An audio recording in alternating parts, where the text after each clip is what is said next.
because I would have blown the up. I would have turned that place into Diary of a Mad Black Woman. I would have done my hair and my makeup. I would have told ABC, yes, please grab all of the cameramen that are in Paradise. I'm about to give you a show.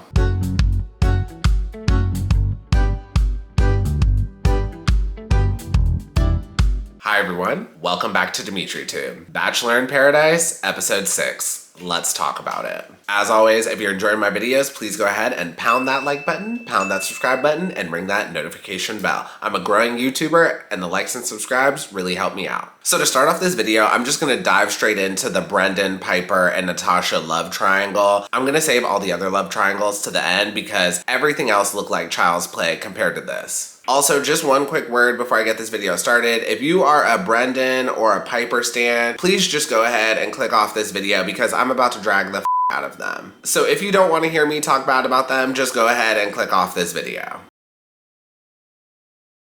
So I knew that Brendan was not on this show for the right reasons, but from this episode, I learned that Brendan is a total slime ball. Like, I was genuinely shocked at how slimy this guy turned out to be. I knew he was there for clout, but I did not expect him to be this slimy. And like I said, Brendan was here for clout at the end of Tayshia's season, and I also mentioned it again on my first review for this season. But I will admit, I did not expect everything to unravel the way it did. So let's just dive in and talk about it. Peiper enters Paradise, and y'all do not drag me in the comments, but I did like Peiper's outfit. Y'all know I love the color red, and this shade of red that she's wearing is really pretty. Anyway, Peiper gets the date card, and she immediately asks Brendan on a date, and she doesn't even consider talking to the other guys in Paradise. And when Peiper asked Brendan on the date, Brendan acted so surprised. At that point, I rolled my eyes so hard. Like, dude, you knew Peiper was gonna ask you on the date. So Brendan pulls Natasha before he goes on the date, and he tells Natasha that this is such a coincidence and this was unexpected, and the purpose of Paradise is to explore connections. So it's clear that Brendan is just not that into Natasha, because if he was into Natasha, he would have been a little more hesitant to go on this date. Also, when Brendan pulled Natasha, it didn't seem like Brendan had any interest in protecting Natasha's feelings, like, at all. And to me, the craziest part about this situation is that on an earlier episode of Paradise, Natasha was stressing because Brendan had not kissed her yet, and she was considering not giving Brendan a rose and sending him home, and she should have done that. And then later on in this episode, Natasha even says whenever she was connecting with Brendan, she felt like something was off. And y'all, I truly think women's intuition is real. If Natasha felt like something was off, there probably was something off, and she should have just followed her gut. Also, I did not mention this on previous reviews because I did not think it would be important to the storyline, but Natasha was stressing about not being kissed on episode like 2 or 3. And by episode 2, you've already been in Paradise for like a week and a half. So if Brendan has not kissed you up to that point, or he has not even attempted to kiss you at that point, that is a huge red flag. So I do get it. There is an adjustment period of getting used to being in Paradise and getting used to being in front of the cameras again. But if a guy's into you, by a week and a half, a guy is gonna attempt for a kiss by that point. And just one more thing before I move on. When it comes to Paradise, you just cannot be afraid to get eliminated. So part of me feels like Natasha kept Brendan because she'd rather try to make that relationship work over taking a chance on another mystery guy who happens to show up to Paradise. And like this season of Paradise, the people coupled up super early. When Natasha was considering getting rid of Brendan, everyone else in Paradise was coupled up for the most part. And it very much would have been a risk for her to take a chance on a mystery guy that comes through the door. But I do think the risk would have been better than trying to make something work with a guy who is not interested in kissing you after a week and a half. So Natasha asks Brendan, why would you come to Paradise if you had something going on with Peiper? And Brendan responds, I apologize. This is purely coincidence. If the roles were reversed, I wouldn't feel particularly great about it, but you know, you would have to do what's best for yourself, and I would never want to keep you from an opportunity to explore something. And I'm not going to keep myself from an opportunity to explore something. So at this point, Brendan is just talking out of his ass.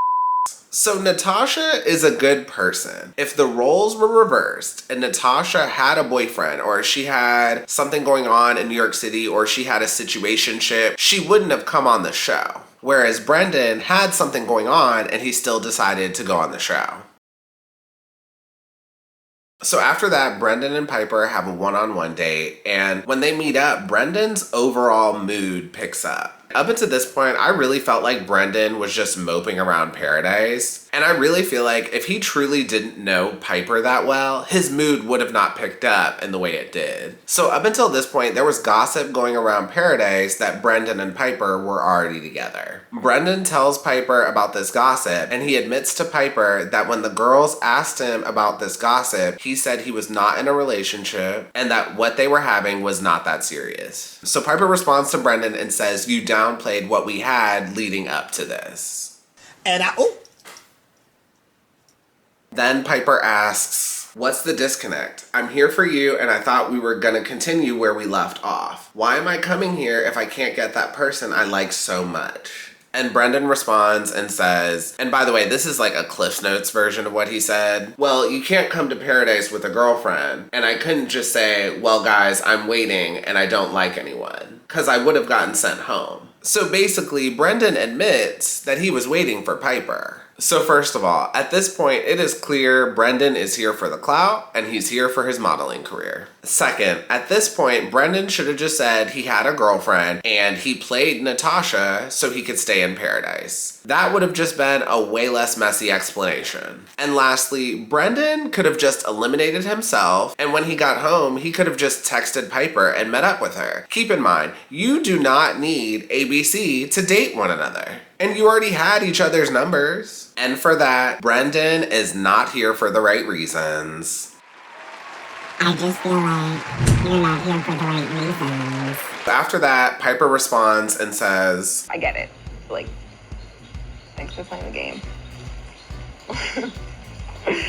I wish it was just like a little more pervy to that before, but like... Y'all, Brendan and Peiper are trash. So like, when Peiper got eliminated on Matt James's season, I gave Peiper the benefit of the doubt. I thought Peiper really liked Matt James, and after the breakup, I thought she was just lashing out. But now I'm realizing that Peiper is just an evil person.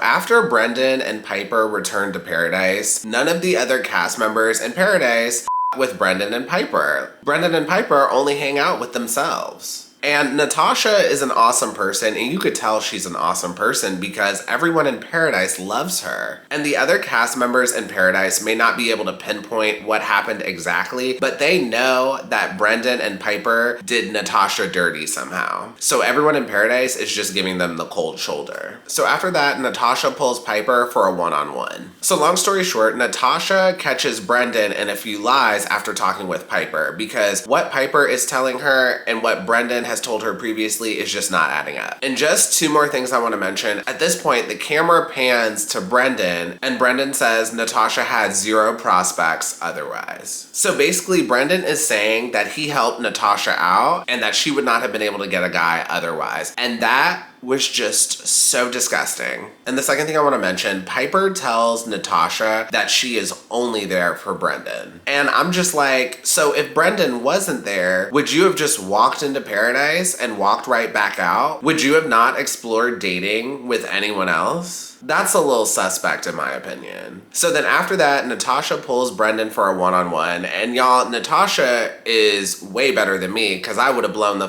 up. I would have turned that place into Diary of a Mad Black Woman. I would have done my hair and my makeup. I would have told ABC, yes, please grab all of the cameramen that are in Paradise. I'm about to give you a show. So Brendan tells Natasha that it was a friendship, it was not intimate or romantic, and that he was trying to build things, and that she was under a different impression. Brendan also says he does not have feelings for her in that way, and that he gave her a rose and an opportunity to find love. So Natasha responds and said that that he never said that, and Brendan agrees and then accuses Natasha of having selective hearing. So first of all, Brendan admits that he just gave Natasha a rose out of pity. Second, it is clear that Brendan is lying because on previous episodes, Brendan kissed Natasha and he also allowed her to give him a massage. So he was clearly leading her on. And at this point, Brendan already dug himself into a hole and he just keeps digging himself even deeper and deeper. After that, Brendan tells Natasha that he developed strong feelings for Peiper in one day. But that made Brendan look so dumb because we just watched him have a dinner with Peiper where he admitted that he was waiting for Peiper.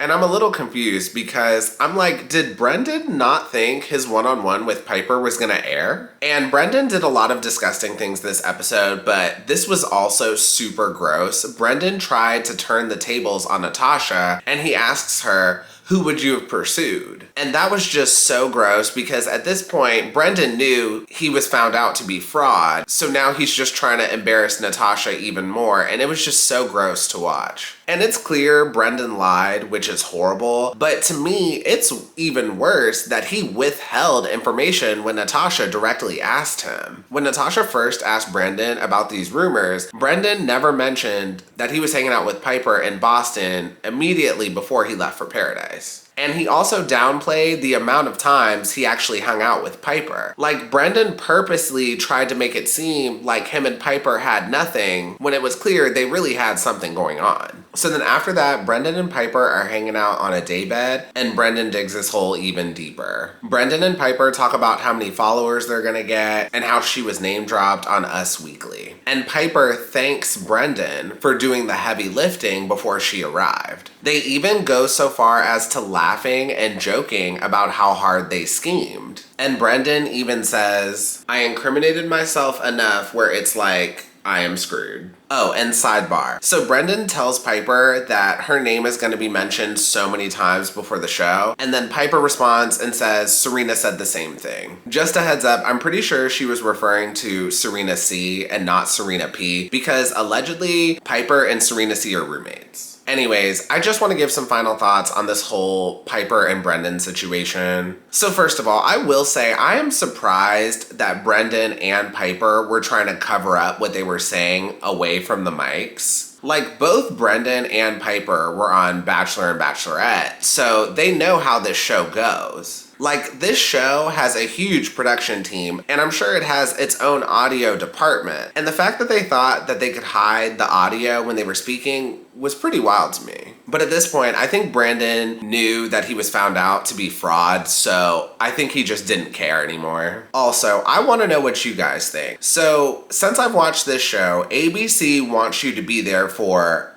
the right reasons. And ABC always villainizes someone if it comes to light that they came on the show to build a platform or to advance themselves. Look at how they treated Thomas last season of Bachelorette and then this season of Paradise. Now, don't get me wrong, I do think what Peiper and Brendan did was wrong, but I also think that ABC extra villainized them with the editing. Like, y'all, it is 2021. A lot of people come on this show just to build a platform, and you would be kind of naive to think otherwise. And Brendan and Peiper really aren't doing anything different from what pretty much everyone else is doing. The problem is Brendan lied, manipulated, and deceived Natasha to help build his platform. And that's just horrible. Because at the end of the day, if you think about it, Brendan could have built his platform by just being a more interesting person. He didn't necessarily need ABC to do that. Last thing I'm gonna say about this, I swear. Last night, Twitter went on a total crusade to get people to unfollow Peiper and Brendan on the socials, and I just thought it was so funny.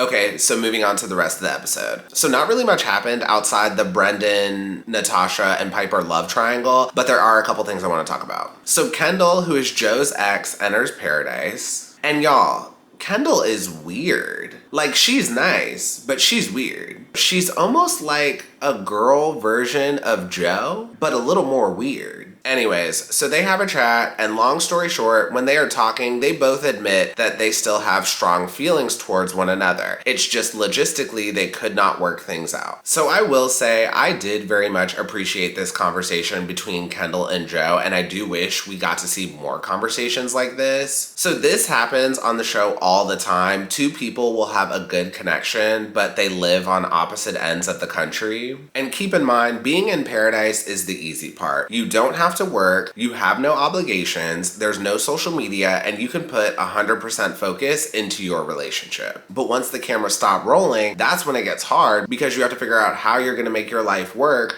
with that other person, and you're gonna have to navigate all of this newfound fame. So ultimately, Kendall and Joe did not work because Kendall wanted to stay in LA and Joe wanted to live in Chicago. And like, they both just need to move on, because when Kendall was talking with Joe, it did not seem like she changed her mind at all about moving. And if they get back together, they're just gonna end up in the same predicament. Like, living situations are just one of those things that you cannot negotiate on unless maybe you're filthy rich. If one person wants to live in Los Angeles and then the other person wants to live in Chicago, there's really no middle ground on that. So Kendall returning to paradise to try to make that work seemed kind of ridiculous to me. So then after that, Joe has a one-on-one with Serena P, and Joe is so annoying. He just kept beating around the bush when he was talking to Serena. And he really didn't say much, but he did say that Serena is a main priority, but he's not sure what will happen with Kendall. And honestly, if I was Serena, I would have been super messy and just been like, But you said you were over her. but Serena was pretty chill about everything. Next, Abigail and Noah have a one-on-one, and they decide to keep on dating. So basically, Abigail started an argument with Noah over nothing. Next. So Mari pulls Kenny for a one-on-one, and she tells him that she still likes him and that she still has feelings for him. She also says that she started everything earlier to solidify what was going on in her head. And she says she felt so strongly that she got scared. And then Kenny responds and says he wants to talk more with her about it tomorrow. And then Kenny admits in a confessional, I think, that there is something special with Mari. Also, Mari looks amazing in this confessional. It's clear that she's competing with two other girls for Kenny's love, so she had to pull out the razzle dazzle. So then after that, Demi starts to spiral and she pulls Kenny for a one-on-one. Kenny beats around the bush with her and says he's not sure about what he wants. So then Demi invites him to the fantasy suite and Kenny turns it down. And I don't blame Kenny for turning Demi down. He's been on an emotional roller coaster, and he's also been filming with Tia all day for a date, so he's probably tired. And that is the end of the episode and the end of this review. If you enjoyed this review, please go ahead and pound that like button, pound that subscribe button, and ring that notification bell, and I will see you all next time. Have a good one. Bye.